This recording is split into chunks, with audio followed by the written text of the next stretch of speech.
नमस्कार दोस्तों, मैं धीरेन्द्र आपका अपने इस वीडियो में स्वागत करता हूं। तो दोस्तों, इस वीडियो में हम चैप्टर जो क्लास 10th की हिस्ट्री है, the rise of nationalism in Europe का पार्ट 2 यानी कि सेक्शन 2 डिस्कस करेंगे। तो पार्ट 1 में हमने देखा था कि 1848 में एक फ्रेंच आर्टिस्ट था जिसका नाम था फ्रेडरिक सारियो। उसने 4 इमेजेस बनाई थी।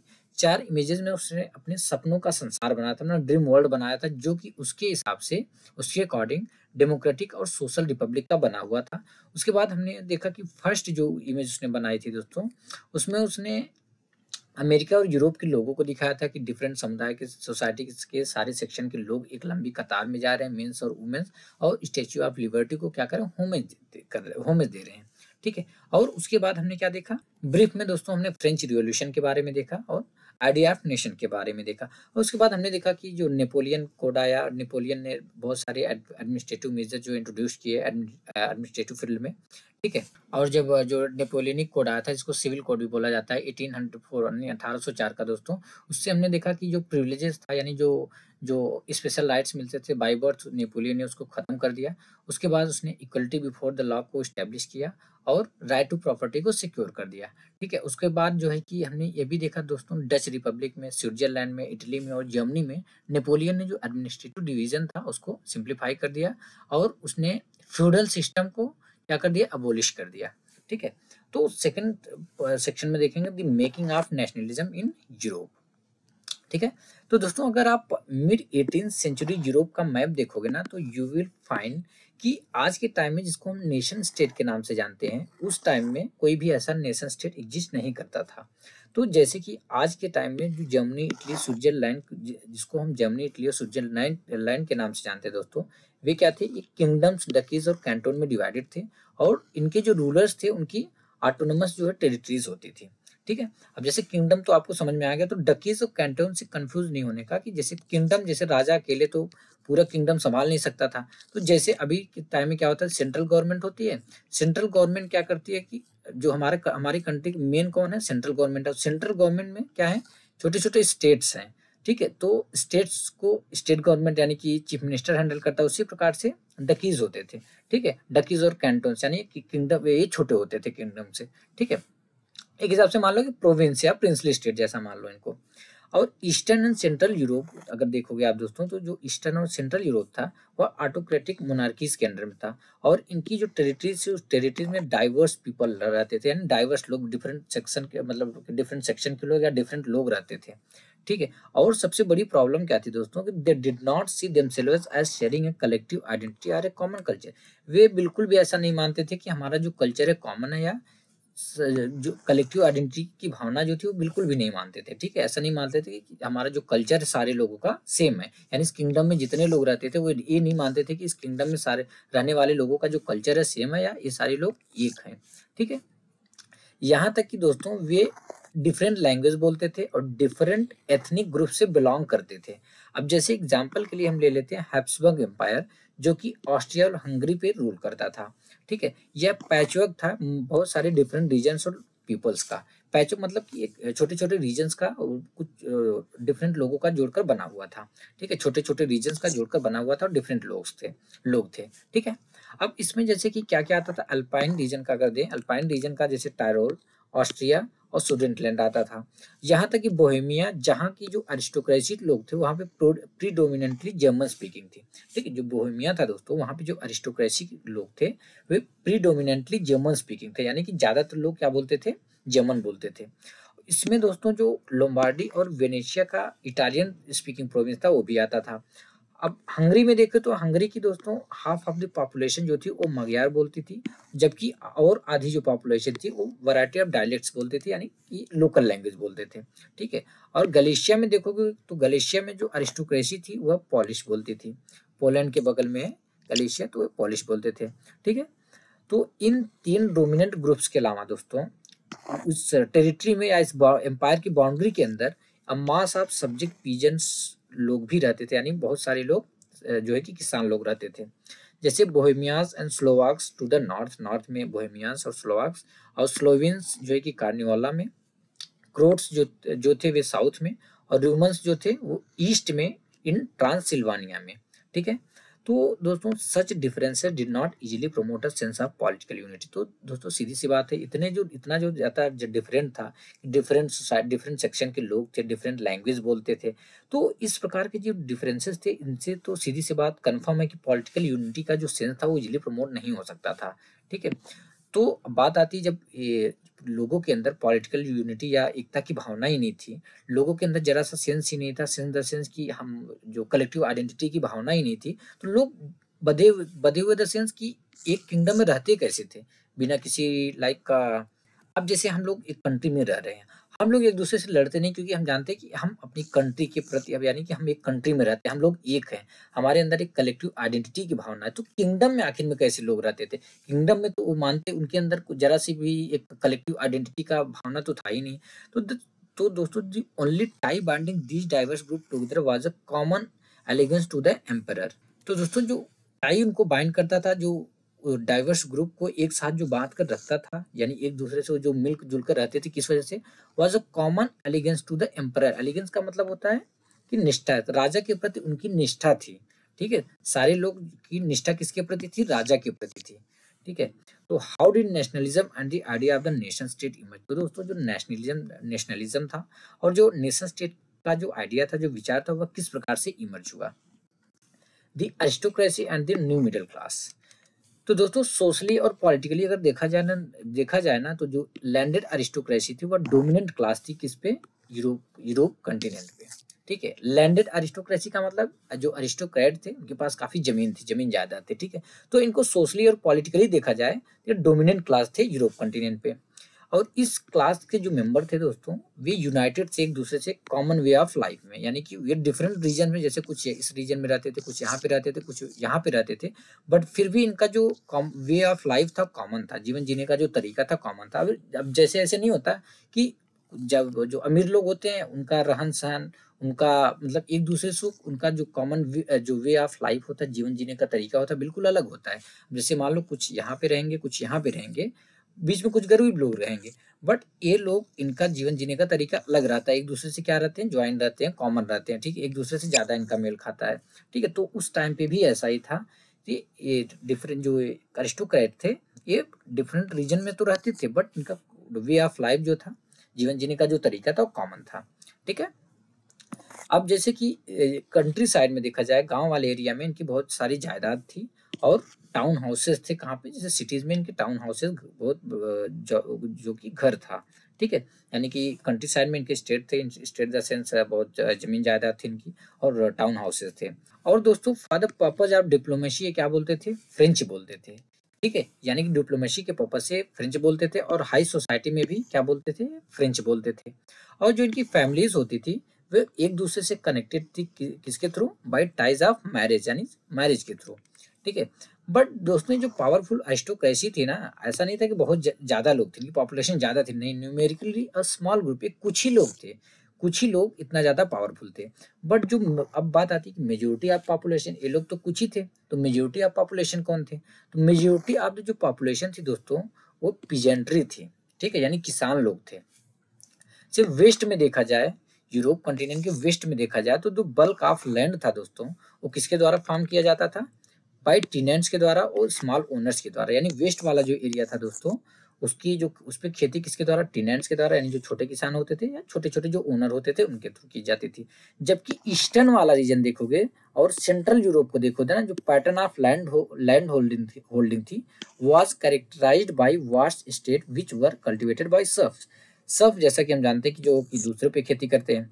ठीक है, तो अगर आप दोस्तों देखोगे सेंट्रल यूरोप और ईस्टर्न यूरोप, अभी देखते हैं, तो दोस्तों यहाँ पे जैसे देख सकते हैं वेस्टर्न वाला जो रीजन था, वेस्टर्न यूरोप में, तो यहाँ पे जो लैंड होल्डिंग थी, यानी जो खेती लोग करते थे, स्मॉल ओनर्स थे, छोटे छोटे ओनर्स थे और टीनेंट्स थे। बट सेंट्रल यूरोप में और ईस्ट वाले रीजन में जो लैंड थी वो किसकी थी? अरिस्टोक्रेट की थी। ठीक है, अरिस्टोक्रेट की थी, और इस पे जो खेती करते थे कौन थे? वो सर्फ थे।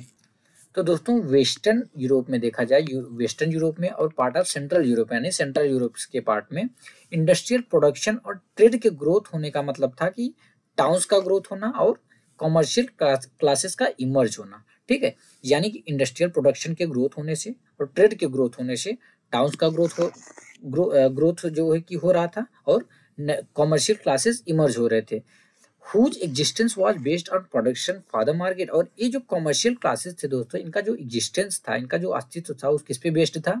प्रोडक्शन फॉर द मार्केट पे, यानी मार्केट के लिए प्रोडक्शन होगा तभी ये अस्तित्व में रहेंगे, तभी एग्जिस्ट करेंगे, अदरवाइज नहीं एग्जिस्ट करेंगे।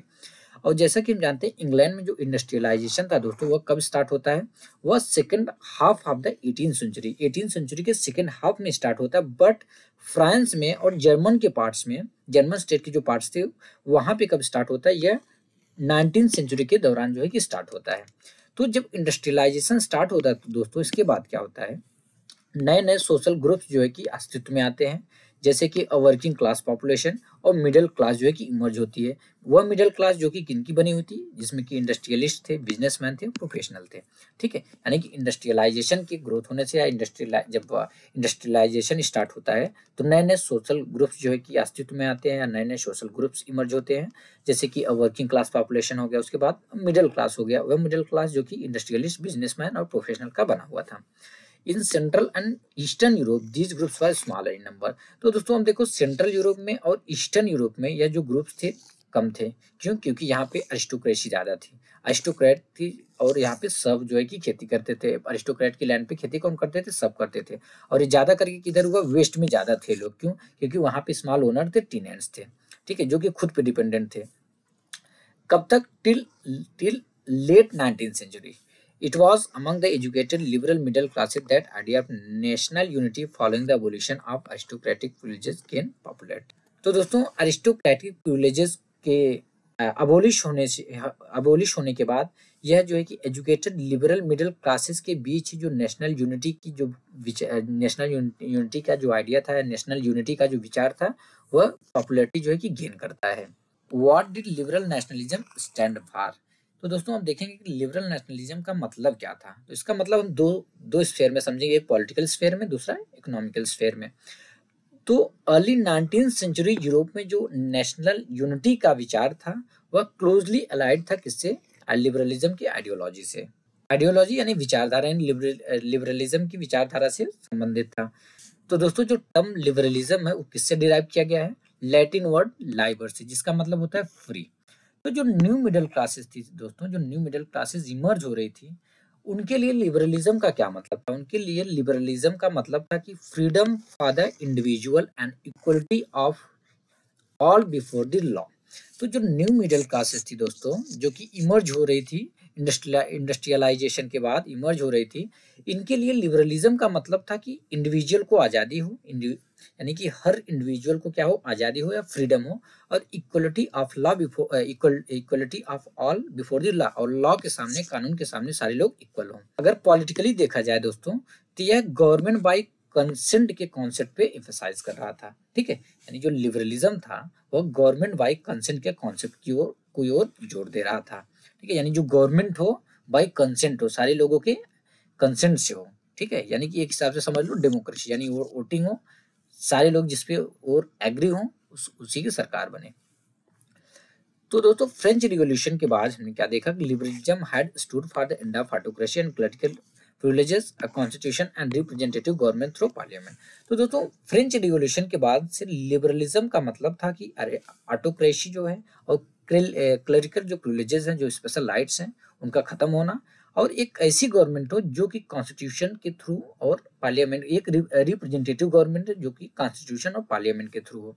19th century liberals also state the inviolability of private property. तो दोस्तों जो 19th सेंचुरी के लिबरल्स थे वे प्राइवेट प्रॉपर्टी के पक्ष में थे, यानी उनका मानना था कि प्राइवेट प्रॉपर्टी होनी चाहिए, लोगों की प्रॉपर्टी पे अधिकार होना चाहिए। ठीक है, इसके पहले वो नहीं थे। बट दोस्तों इक्वलिटी बिफोर द लॉ का मतलब ऐसा जरूरी नहीं था कि सारे लोगों को वोट देने का अधिकार हो। यूनिवर्सल सफरेज, सफरेज का मतलब द राइट टू वोट देने का अधिकार, यूनिवर्सल यानी सारे लोगों को। ठीक है, यानी कि इक्वलिटी बिफोर द लॉ का मतलब जो है कि बिल्कुल ऐसा नहीं था, ऐसा जरूरी नहीं था कि सारे लोगों को वोट देने का अधिकार हो। आपको याद होगा रिवोल्यूशनरी फ्रांस में, फ्रांस जिसको कि पहला पॉलिटिकल एक्सपेरिमेंट माना जाता है लिबरल डेमोक्रेसी में। ठीक है, यानी डेमोक्रेसी जो थी वहीं से स्टार्ट होती है। तो अगर वहां पे देखें रिवोल्यूशनरी फ्रांस में दोस्तों, जो राइट टू वोट था, वोट देने का जो अधिकार था, और इलेक्ट होने का जो अधिकार था, वो किसके पास था?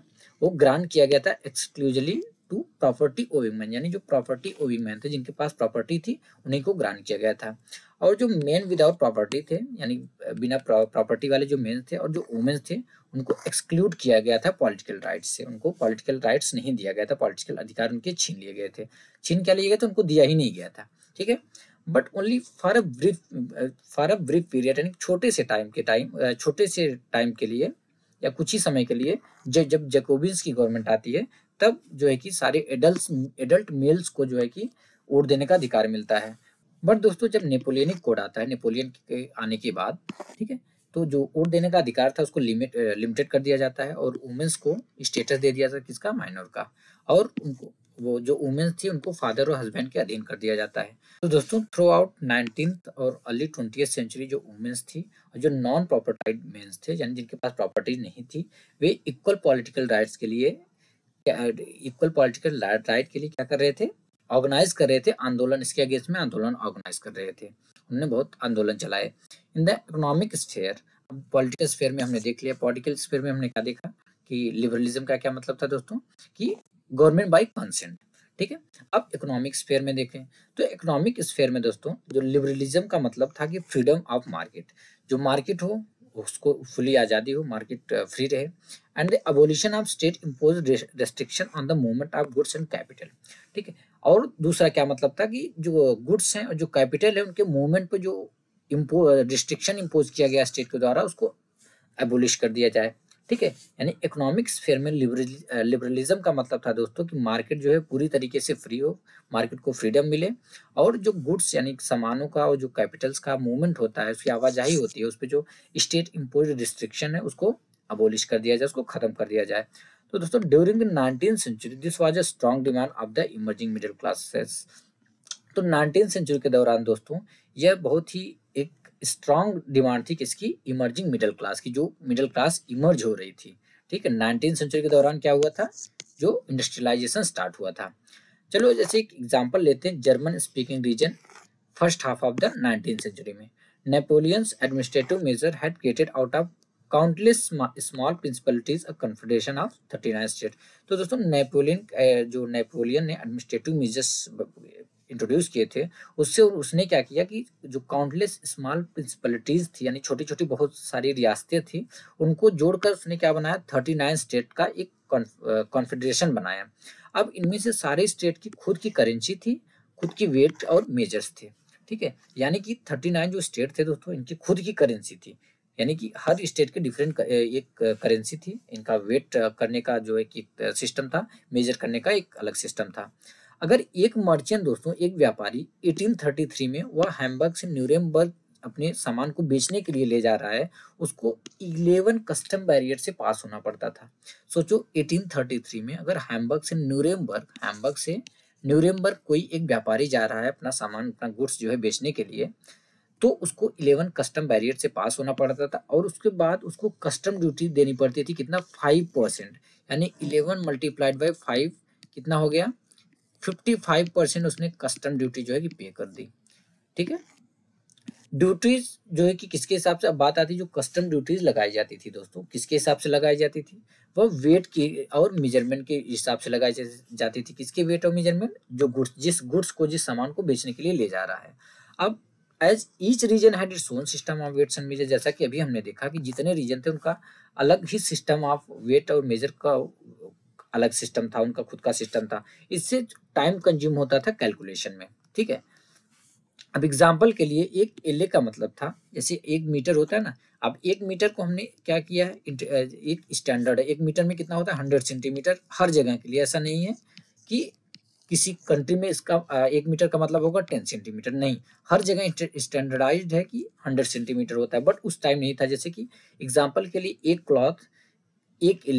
क्लॉथ का मतलब क्या था कि एक इल्ले है, एक इल्ले, इसका जो मतलब मेजरमेंट था बिल्कुल अलग था। जैसे कोई कपड़ा है, उसको मेजर किया हमने 1 इल्ले, which in each region stood for a different length, हर रीजन में डिफरेंट लेंथ था इसका। जैसे कि एग्जांपल के लिए, मान लो कोई भी टेक्सटाइल मटेरियल या कोई भी कपड़ा लिया आपने, 1 इल्ले का मतलब, जैसे फ्रैंकफर्ट में आपको 54.7 सेंटीमीटर मिलता है। यानी कोई कपड़ा आपने लिया फ्रैंकफर्ट में, 1 इल्ले का मतलब कपड़ा लिया कितना 54.7 सेंटीमीटर। और मेंस में यही एक किले का मतलब दोस्तों कितना था 55.1 सेंटीमीटर। और न्यूरेमबर्ग में 65.6 सेंटीमीटर, फ्रेबर्ग में 53.5 सेंटीमीटर, यानी हर जगह मेजरमेंट अलग था। तो दोस्तों इस प्रकार का जो कंडीशन था ना, जहाँ पे हमने देखा कि एक इल्ले का मतलब हर रीजन में अलग अलग होता था। एक इल्ले अगर कपड़े का लेंथ देखो डिफरेंट रीजन में डिफरेंट लेंथ होता था। तो इस प्रकार का जो कंडीशन था ना, वो न्यू कॉमर्शियल क्लासेस उसको एज ए ऑब्स्टेकल मानती थी कि किनमें इकोनॉमिक एक्सचेंज और ग्रोथ में। ठीक है, यानी वो मानती थी कि जो इस प्रकार का कंडीशन हुआ इकोनॉमिक एक्सचेंज और ग्रोथ में एक ऑब्स्टेकल के रूप में काम कर रहा है, यानी एक बाधा डाल रहा है इकोनॉमिक एक्सचेंज और ग्रोथ में। वो वे न्यू कॉमर्शियल क्लासेस जो कि ये आर्ग्यू कर रहे थे एक यूनिफाइड इकोनॉमिक टेरिटरी बनाई जाए जिसमें कि अनहिंडर मूवमेंट हो गुड्स पीपल और कैपिटल का, यानी कैपिटल गुड्स और पीपल यानी लोगों के मूवमेंट पे कोई बाधा ना हो। ठीक है, तो दोस्तों 1834 में एक कस्टम यूनियन बनाई जाती है जॉल वेराइन जिसको बोलते थे, किसके इनिशिएटिव पे, प्रशिया के इनिशिएटिव पे, and join most of the German state, और इसको most of the German state join करते हैं। तो the union abolish tariff barrier, तो यूनियन थी दोस्तों इसने टैरिफ बैरियर को अबोलिश कर दिया।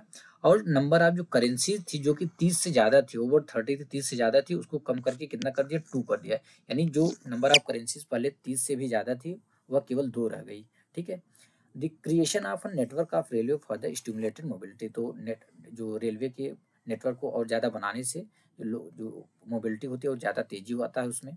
Harnessing economic interest to national unification, और नेशनल यूनिफिकेशन में इकोनॉमिक जो इंटरेस्ट था उसको भी मदद मिलता है। ठीक है, a wave of economic nationalism strengthened the wider nationalist sentiment growing at the time. तो दोस्तों एट द टाइम यानी उस टाइम पे जो नेशनलिस्ट सेंटिमेंट ग्रो हो रहे थे उनको और ज्यादा ताकत मिल जाती किससे, अ वेव ऑफ इकोनॉमिक नेशनलिज्म, यानी वेव ऑफ जो इकोनॉमिक नेशनलिज्म की वेव थी उससे और ज्यादा ताकत मिल जाती किसको, नेशनलिस्ट सेंटिमेंट को, जो कि उस टाइम पे ग्रो हो रही थी। ठीक है, अ न्यू कंजर्वेटिज्म आफ्टर 1815। तो दोस्तों जब नेपोलियन की हार होती है कब, 1815 में, European governments were driven by a spirit of conservatism. ठीक है, यानी कंजर्वेटिज्म की स्पिरिट से जो है कि यूरोपियन गवर्नमेंट चलती है। इसका कहने का मतलब कंजर्वेटिज्म की विचारधारा से गवर्नमेंट चल रही है, यानी जो कंजर्वेटिज्म की विचारधारा किसी होगी, जो कंजर्वेटिव्स रहेंगे। ठीक है, और जो कंजर्वेटिव थे दोस्तों उनका मानना था कि जो इस्टेब्लिश ट्रेडिशनल इंस्टीट्यूशन है जैसे कि स्टेट और जो स्टेट और सोसाइटी के इस्टेब्लिश्ड ट्रेडिशनल इंस्टीट्यूशन है जैसे कि monarchy, church, social hierarchy, property और फैमिली, इनको जो है कि प्रिजर्व किया जाए। ठीक है, इनको ऐसे ही रहने दिया जाए।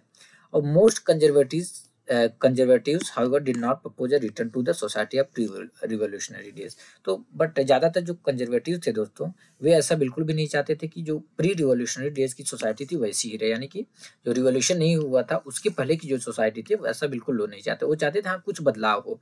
इसके अलावा वो क्या चाहते थे, they realised from the changes initiated by Napoleon. तो नेपोलियन ने दोस्तों ना जो चेंजेस इनिशिएट किए, जो मेजर्स उसने इंट्रोड्यूस किए, उससे उनको रियलाइज हुआ कि मॉडर्नाइजेशन जो है वह स्ट्रेथन कर सकता है, यानी कि और मजबूत बना सकता है किसको, ट्रेडिशनल इंस्टीट्यूशन जैसे कि मोनार्की को।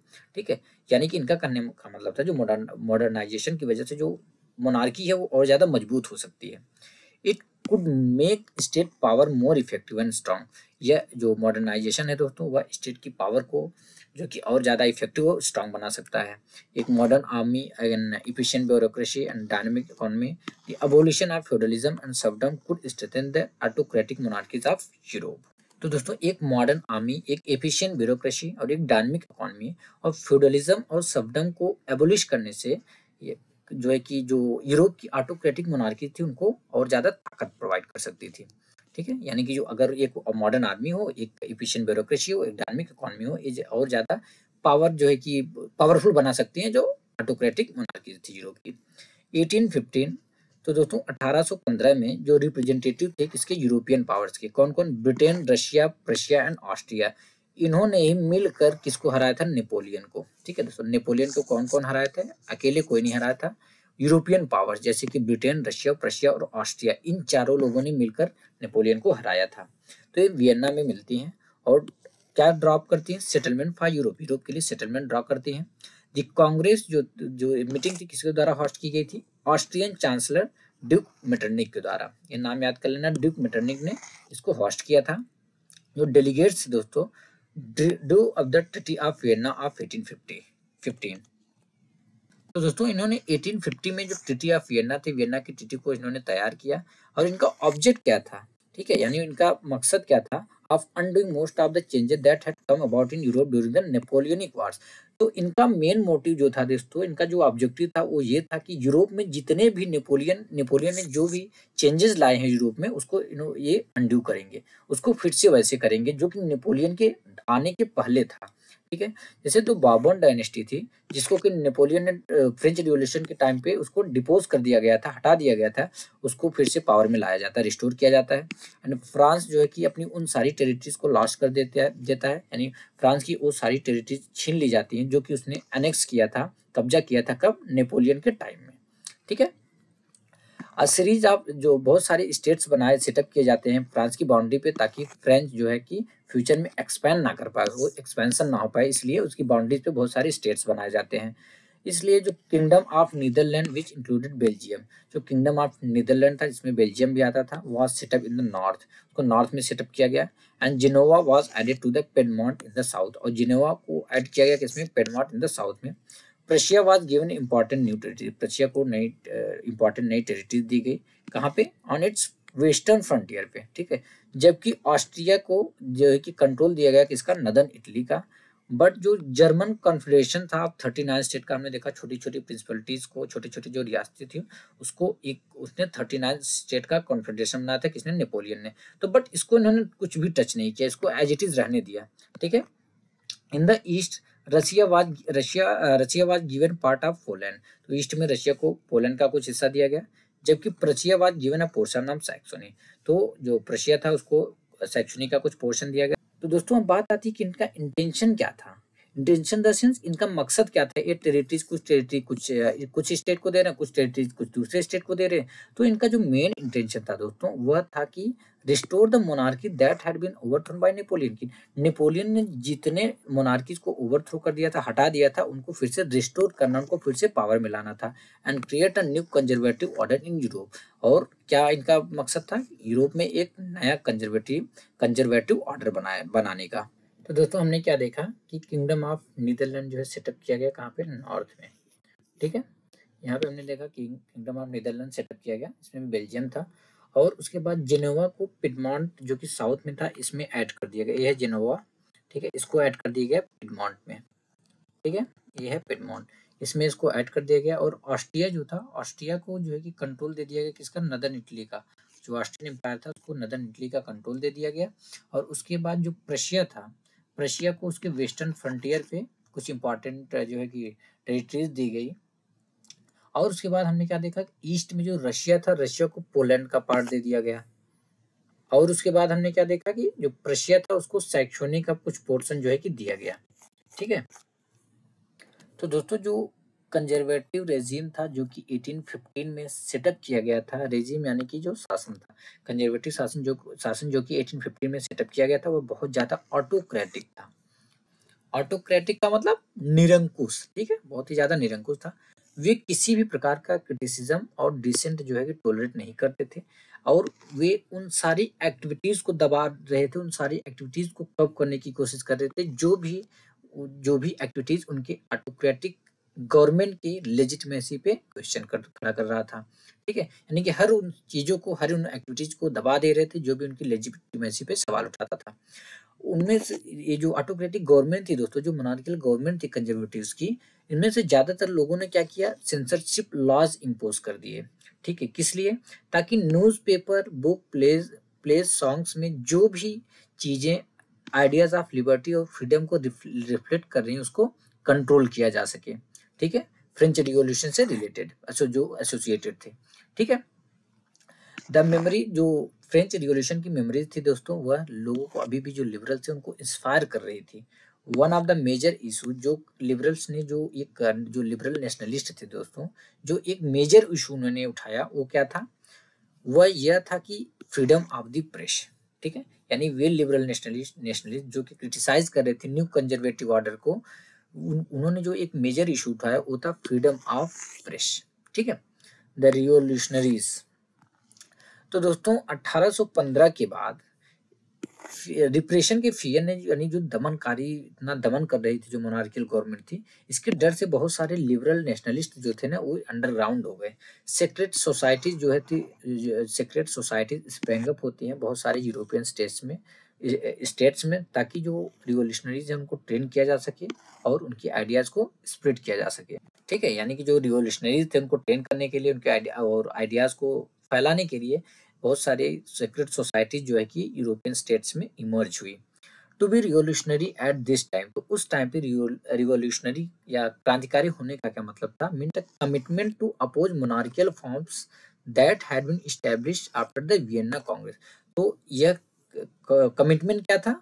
To oppose monarchical form that had been established after the Vienna Congress, यानी कि उन मोनार्कियल फॉर्म्स का अपोज करना, उनका विरोध करना जो कि वियना कांग्रेस के बाद, वियना मीटिंग के बाद इस्टेब्लिश हुई थी। And to fight for liberty and freedom, liberty और फ्रीडम के लिए फाइट करना।